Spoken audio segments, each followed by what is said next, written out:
You're tuning into Black and White Sports on YouTube. The no-holds-barred truth on sports.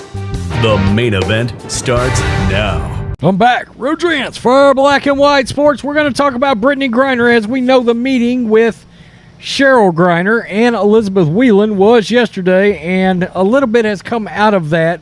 A little bit has surfaced as Cheryl Griner has made a statement.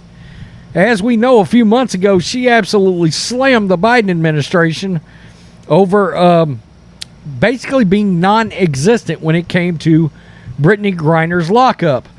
Well, we got a couple of things. We got a statement from her on that, and we got the New York Post, who did a story on this, but very astutely and very smartly included the number of federal inmates in the United States that is currently locked up for marijuana charges.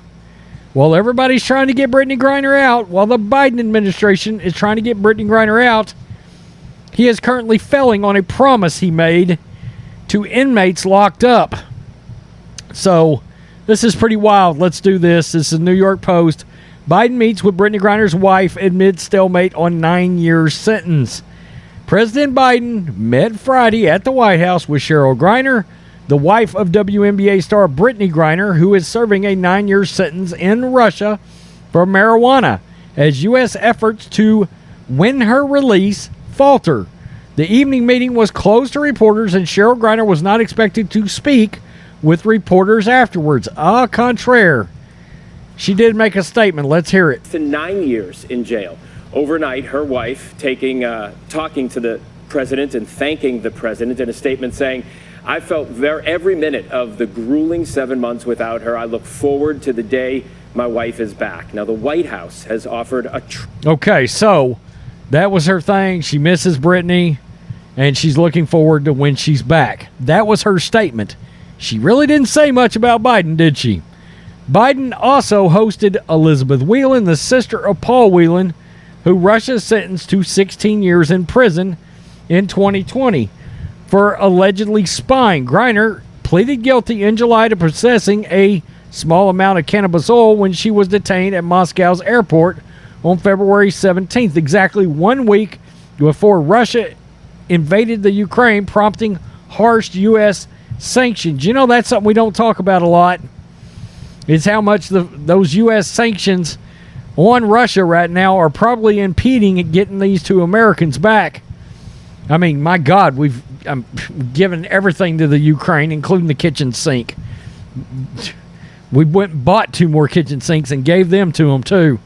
The U.S. government declared that Griner was, quote, wrongfully detained and reportedly offered to release infamous Russian arms dealer Victor Bout, who is jailed in the U.S., in exchange for Griner and Whelan. The Kremlin has not agreed to the swap, as the U.S. sends billions of dollars of weaponry and financial aid to support Ukraine's government in fighting off Russia's invasion. None of this is good for Brittney Griner. Quote, "They have not responded," White House National Security Council spokesman John Kirby said Friday. "We have made a serious offer to get Brittney and Whelan back. Russians have not responded to that offer." Now, let's get to this. Cheryl Griner had been critical of Biden's administration performance, telling the AP in June that she hadn't been able to speak to her wife in 4 months. "I find that unacceptable, and I have zero trust in our government right now." The Phoenix, that's supposed to be Mercury, Center's wife spoke with Biden by the phone on July 6th after venting about lack of progress. Now they're going to actually at least bring up Mark Fogel, another U.S. citizen in Russia in June, got a 14-year sentence for possessing what he said was miracle marijuana. The U.S. government has not included him in the proposed prisoner swap. I would love to understand why that is, U.S. Biden, can you let us know? Marijuana reform advocates point out that Biden has not yet fulfilled his 2019 campaign pledge to, quote, free everyone in federal U.S. prisons for pot crimes, which he can do with constitutional clemency powers. There were 2,700 federal pot inmates, according to a recent congressional estimate including some life sentences, including Pedro Moreno, 62, who distributed marijuana imported from Mexico from 86 to 96. Another federal inmate, Luke Scamarzio, 42, has served 14 years of a 22-year sentence for running a medical marijuana business. Biden is an opponent of outright marijuana legalization. Republicans should seize that.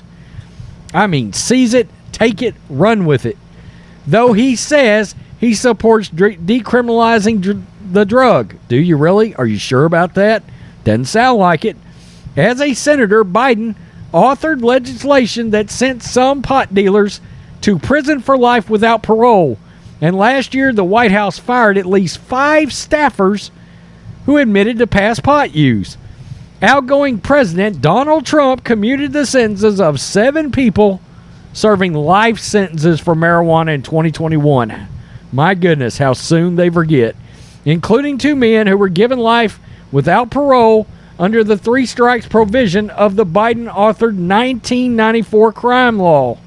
Marijuana is legal for medical and recreational use under state law in most parts of the U.S., but American authorities have still arrested more than 350,000 people in 2020 for pot offenses, according to the FBI. So that's what we got. Griner's wife did issue a statement. Didn't say anything about Biden, really. Talked about the fact that she misses Brittney, and that was it. I love the fact that the New York Post astutely and smartly pointed out exactly how many people are locked up, including the fact that many of them were locked up under Joe Biden's own laws that he wrote. Interesting. I find that very interesting. Yeah, and it looks like there has been no movement. Zero movement. Not only on Brittney Griner and getting her back, but no movement from Biden trying to get people here out. And that probably will lead Joe Rogan to go on another rant very shortly. He's pissed about that, and I don't blame him. Totally hypocritical.